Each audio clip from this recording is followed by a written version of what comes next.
అసలు బిల్డర్ ఆలోచన, డెవలపర్ ఆలోచన ఫ్యూచర్ని దృష్టిలో పెట్టుకునే కన్స్ట్రక్షన్ కావచ్చు, డెవలప్మెంట్స్ కానీ అక్కడ చేస్తూ ఉంటారు ప్రాజెక్టులు. వాళ్ళ ఆలోచన ఏ విధంగా ఉంది ప్రజెంట్?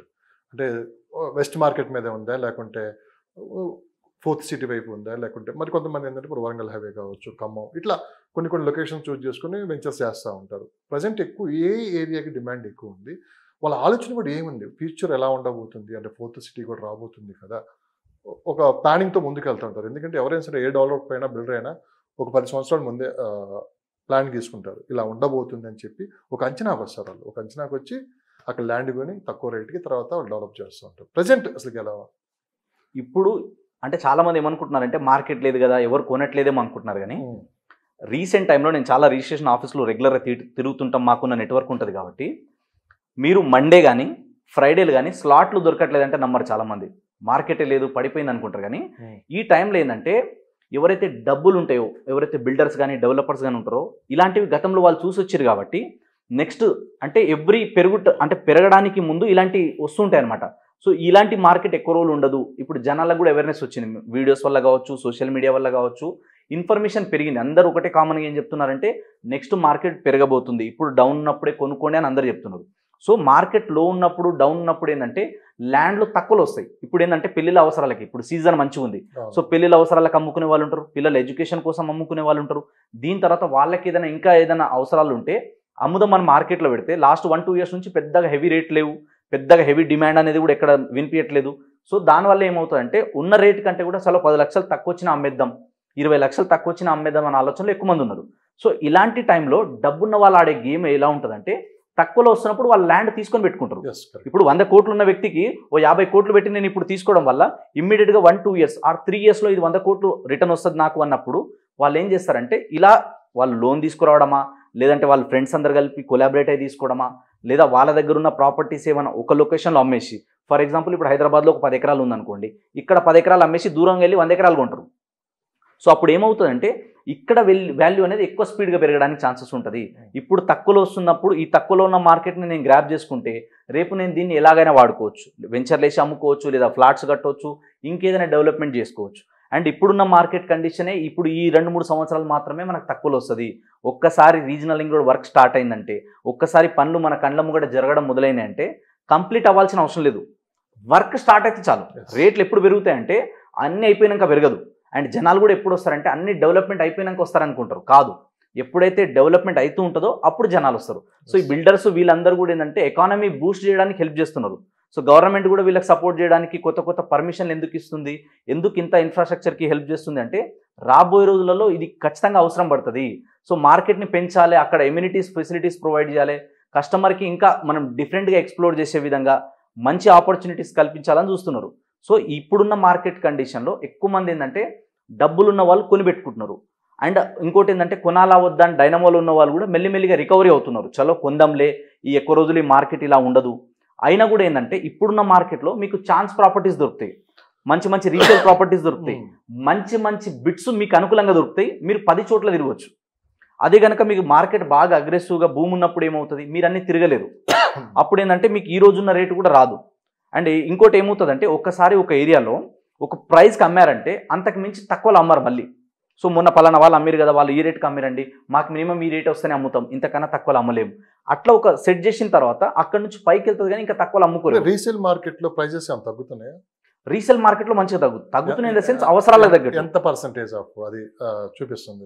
నేను పర్సనల్గా విజిట్ చేసి నేను పర్సనల్గా చూసింది రీసెంట్ టైంలో 10-30%, 10-30% మంది వాళ్ళకున్న అవసరాలకు అనుగుణంగా వాళ్ళకి ఎమర్జెన్సీ ఎవరికైతే ఉంటుందో, ఎవరైతే అర్జెంటుగా అమ్ముకోవాలనుకుంటారో మార్కెట్ ప్రైస్ కంటే 10-30%లో కూడా అమ్ముకోవడం నేను చూస్తున్నా. Depends upon person, depends upon requirement. వాళ్ళకి అర్జెంట్ ఉంది, పీకల మీద ఉంది అన్నప్పుడు నేను అదే వస్తే అది వచ్చినప్పుడే అమ్ముతా, ఇది గచ్చిబౌలి అయినప్పుడే అమ్ముతా, ఇది కొండాపూర్ అయినప్పుడే అమ్ముతా అంటే కాదు. వాళ్ళ అవసరం ఉన్నప్పుడు 10 లక్షలు తక్కువ వచ్చినా నాకు అవసరానికి డబ్బులు అందుతున్నాయా లేదా అన్నది చూసుకొని తక్కువలో అమ్ముతున్నారు. సో అట్లాంటివి కూడా నేను రీసెంట్ టైంలో చూసిన చాలా మందిని 10-30% వరకు అమ్ముతున్నారు. అండ్ ఇంకొకటి ఏంటంటే మార్కెట్లో చాలా రోజుల నుంచి వెళ్ళని ప్రాపర్టీస్ కూడా ఇప్పుడు కస్టమర్లు వచ్చి ఎవరైనా ఎంక్వైరీ చేసుకుంటే వాళ్ళు కూడా అడుగుతున్నారు, మార్కెటే లేదు, 5-10% చెప్పట్లేదు, 10-30% చెప్తున్నారు. డిపెండ్స్, అది ఏరియాని బట్టి ఇంతలా చేంజెస్ వస్తున్నాయి. సో కొనాలనుకున్న వాళ్ళకి ఏంటంటే ఇది ఆపర్చునిటీ. సో దీన్ని అంటే ఇప్పుడు మేము కూడా చేసేది ఏంటంటే చూపిస్తాం కస్టమర్కి డిఫరెన్స్. ఇక్కడ యాక్చువల్ ప్రైస్ ఇది, ఇప్పుడున్న మార్కెట్ కండిషన్లో ఇలా మనకు ఛాన్సులు వస్తున్నాయి. సో ఇప్పుడు కొనుక్కోవడం వల్ల మనకి ఈ విధంగా బెనిఫిట్ అవుతుంది.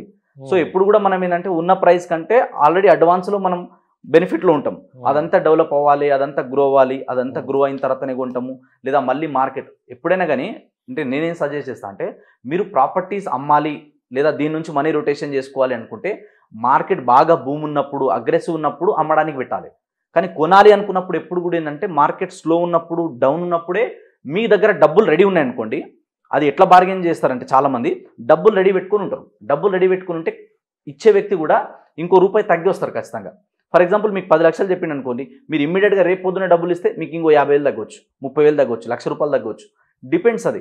సో డబ్బులు ఎవరి దగ్గర అయితే చేతిలో రెడీగా ఉంటాయో వాళ్ళు తొందరగా ఎక్కువ ఆపర్చునిటీ గ్రాప్ చేసుకోవడానికి ఛాన్స్ ఉంటుంది. సో కొనాలనుకున్నప్పుడు ఏంటంటే మార్కెట్ కండిషన్తో సంబంధం లేకుండా నెక్స్ట్ ఎమర్జింగ్ అయ్యే పొటెన్షియల్ ఎక్కడెక్కడ ఉంది, ఏ లొకేషన్కి ఉంది, లైక్ మెట్రో ఎక్స్పాన్షన్ కావచ్చు, రీజనల్ లింక్ రోడ్ కావచ్చు, నెక్స్ట్ గవర్నమెంట్ తీసుకొచ్చే మీరు అన్నట్టు 4th సిటీ. దీని ఎఫెక్ట్ మొన్నటిదాకా ఏం లేదు, ఎందుకంటే ఫ్యూచర్ సిటీ అన్నారు, తర్వాత వచ్చేసి మనకి ఫార్మా సిటీ అన్నారు, ఆ తర్వాత సడన్గా ఇది క్యాన్సల్ అనగానే జనాలు భయపడ్డారు. కొందరు భయంతో అమ్ముకున్న వాళ్ళు ఉన్నారు, కొందరు హోల్డ్ చేసి పెట్టుకున్నారు.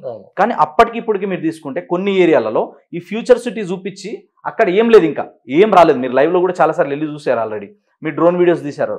అక్కడ ఏం లేదు, ఇంకా కొన్ని వచ్చినాయి, కొన్ని ప్రపోజల్స్ ఉన్నాయి. కానీ వచ్చినప్పుడే ఈ ప్రైజెస్ ఉన్నాయి. ఆల్రెడీ మార్కెట్లో కొంచెం హైప్ చేసి అమ్మే వాళ్ళు ఉన్నారు. ఇప్పుడు ఏంటంటే ఈ రేట్ ఉంది కదా, నెక్స్ట్ అక్కడ వర్క్ స్టార్ట్ అయిందంటే ఎట్లెట్లయితే కంపెనీలు వస్తుంటాయో అట్లా రేట్లు పెంచుతారు. ఏరియాకి ఆ పొటెన్షియల్ ఉంది, ఇలా కాకపోతే రేపు డెవలప్ అవుతుంది. కంపెనీలు రావటమే కానీ పోవడం అంటే ఉండదు, పోవడం ఫ్యూచర్ మొత్తం ఫ్యూచర్ అంతా హైదరాబాద్కు ఉంది కాబట్టి. ఇప్పుడు ఎందుకు వస్తున్నారంటే ప్రపంచంలో ఉన్న పెద్ద పెద్ద దిగ్గజ కంపెనీలన్నీ హైదరాబాద్ సైడ్ వస్తున్నాయి. సో హైదరాబాద్లో ఆల్రెడీ ఇప్పుడు కొత్తగా ఎవరైనా ఒక కంపెనీ పెట్టాలంటే అదే హైటెక్ సిటీ, గచ్చిబౌలి ఈ ఏరియాలో తీసుకోవాలంటే చాలా కాస్ట్ ఉంటుంది కదా. సో ఇక్కడ ఎకరం మనం కొనాలంటే 50 కోట్లు 100 కోట్లు ఉంటుంది. అదే 50 కోట్లు 100 కోట్లు ఇక్కడ పెట్టే బదులు నెక్స్ట్ ఇప్పుడు గవర్నమెంట్ ప్రపోజల్ ఎక్కడ ఉంది, for example 4th city, future city అంటున్నాం. ఆ చుట్టుపక్కల మనం తీసుకుంటే ఎకరం మీకు 10 కోట్లు 20 కోట్లలో వస్తుంది కదా. అంటే అక్కడతో పోల్చుకుంటే మీకు ఆఫ్ ద రేట్ మీకు ఇక్కడ వచ్చేస్తుంది. సో సేమ్ ఇక్కడ ఇన్ఫ్రా ఇప్పుడు ఎట్లయితే కంపెనీలు వస్తుంటాయో జనాలు ఆటోమేటిక్గా వస్తారు. అండ్ దీని ఇంపాక్ట్ ఇది ఒకటే ఏరియా ఉండదు, దాన్ని బేస్ చేసుకొని సరౌండింగ్ 20-30 కిలోమీటర్ రేడియస్ పెరుగుతుంది. ఎందుకంటే దాదాపు 20,000 ఎకరాలు ఇవన్నీ కంపెనీలు రావాలి, ఇక్కడ లక్షల మందికి ఎంప్లాయ్మెంట్ కావాలన్నప్పుడు ఆటోమేటిక్గా చుట్టుపక్కల అన్ని రకాల టౌన్షిప్స్ వస్తాయి, అన్ని రకాల ఎంప్లాయ్మెంట్ ఆపర్చునిటీస్ వస్తాయి, అన్ని ఫెసిలిటీస్ ఇస్తారు. కాబట్టి ఇది చూపించుకొని 20-30 కిలోమీటర్ రేడియస్ పెరుగుతుంది.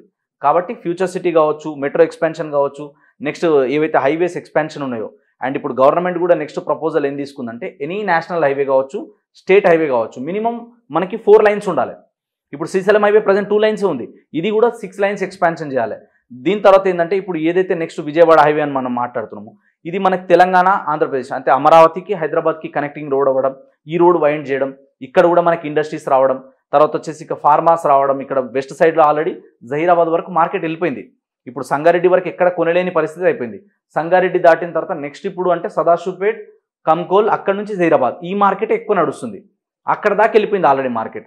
నెక్స్ట్ వచ్చేసి మనకి విజయవాడ హైవే తర్వాత వరంగల్ హైవేలో కూడా ఏంటంటే ఇప్పుడు ఎయిర్పోర్ట్ ప్రపోజల్ కన్ఫర్మ్ అయిపోయింది, ఫండ్స్ శాంక్షన్ అయినాయి. సో ఆ ఎయిర్పోర్ట్ని బేస్ చేసుకొని కూడా ఈ ఏరియాలో కూడా బాగా డెవలప్మెంట్ వస్తున్నాయి. సో మొన్నటిదాకా ఈస్ట్ హైదరాబాద్కు ఉన్న గ్రోత్ వేరు, ఇప్పుడు చూస్తున్నది వేరు. అండ్ నెక్స్ట్ చిన్న ఎగ్జాంపుల్ తీసుకున్నాం, ఎయిర్పోర్ట్ ఉన్నారు మీరు, గోవా లాంటి చిన్న రాష్ట్రానికి 2 ఎయిర్పోర్ట్లు ఉన్నాయి, మీరు చూసే ఉంటారు. ఒకసారిగా కొత్త ఎయిర్పోర్ట్ రాగానే ఆ ఏరియా మొత్తం ఎంత డెవలప్ అయిందో మేము దగ్గర నుంచి చూసిన వాళ్ళం. సో హైదరాబాద్కి సెకండ్ ఎయిర్పోర్ట్ కింద వస్తే అది మీరు అన్నట్టు వరంగల్ హైవే కింద అనౌన్స్ చేశారనుకోండి, ఒక్కసారి ఆ ఏరియా కూడా వెస్ట్ మార్కెట్ ఏ విధంగా ఉందో ఫ్యూచర్ అంత మించి ఉండే అవకాశం ఉందా? ఖచ్చితంగా, ఎందుకంటే అంటే ఏరియాని బట్టి ఉంటుంది. ఇప్పుడు ఎయిర్పోర్ట్ వచ్చిందంటే అర్థమైంది దాని దగ్గర అక్కడ అంత స్పెండ్ చేసే వాళ్ళు ఉన్నారు, అక్కడ అంతమంది జనాలు వస్తున్నారు అన్నారు. అండ్ ఇప్పుడున్న మార్కెట్ కండిషన్ ఏమైందంటే అంటే గతంలో చాలామంది ఏమంటుండే అంత దూరం ఏడబోతారు ఇవన్నీ మాట్లాడుతుండే. ఇప్పుడు ఏమైపోయిందంటే జనాల దగ్గర అందరి దగ్గర మీరు చూడండి ప్రతి 4 ఇంట్లో కనీసం 2 ఇంట్లో కార్లు ఉంటాయి. జనాల దగ్గర ఏంటంటే ఇన్కమ్ పెరిగింది, ఇన్కమ్ సోర్సెస్ పెరిగిపోయినాయి. సో అందరు కూడా ఖర్చుకు వెనకాడట్లేదు, టైం సేవ్ అవ్వాలని చూస్తున్నారు. సో 100 కిలోమీటర్ 200 కిలోమీటర్ అయినా కూడా మనకి ఎంత ఈజీగా మనం రీచ్ అవ్వగలుగుతున్నాము, ఎంత టైం మనం జర్నీ చేయగలుగుతున్నాం అన్నది మాత్రమే చూస్తున్నారు. సో వరంగల్కి ఏంది హైదరాబాద్ లాగా 2 రాజధాని అయ్యే పొటెన్షియల్ ఉంది. అన్నిటికీ అన్ని హైవేస్కి అన్ని మేజర్ లొకేషన్స్కి కనెక్ట్ చేసే కనెక్టివిటీ యాక్సెస్ ఉంది వరంగల్కి అని చెప్పేసి కూడా గతం నుంచి మనం వింటున్నాం. అంటే ఎట్లయితే మనకి ఆంధ్రప్రదేశ్లో మీరు అన్నట్టుగా కర్నూలు ఇంతకుముందు మనకి మేజర్గా ఒక రాజధానికి ఉన్న పొటెన్షియల్ ఉంది. సో అట్లా హైదరాబాద్లో నెక్స్ట్ ఏదైనా ఉంది హైదరాబాద్ తర్వాత అంటే వరంగల్ అని వింటున్నాం మనం. సో వరంగల్కి ఆ పొటెన్షియల్ ఉంది. ఇప్పుడు యాదాద్రి టెంపుల్ డెవలప్మెంట్ అథారిటీ మనకు చూసినాం ఏ విధంగా టెంపుల్ డెవలప్మెంట్ అవ్వడంతో ఆ రూట్లో మార్కెట్ ఎలా పుంజుకుందో ఒకటేసారి చూసినాం.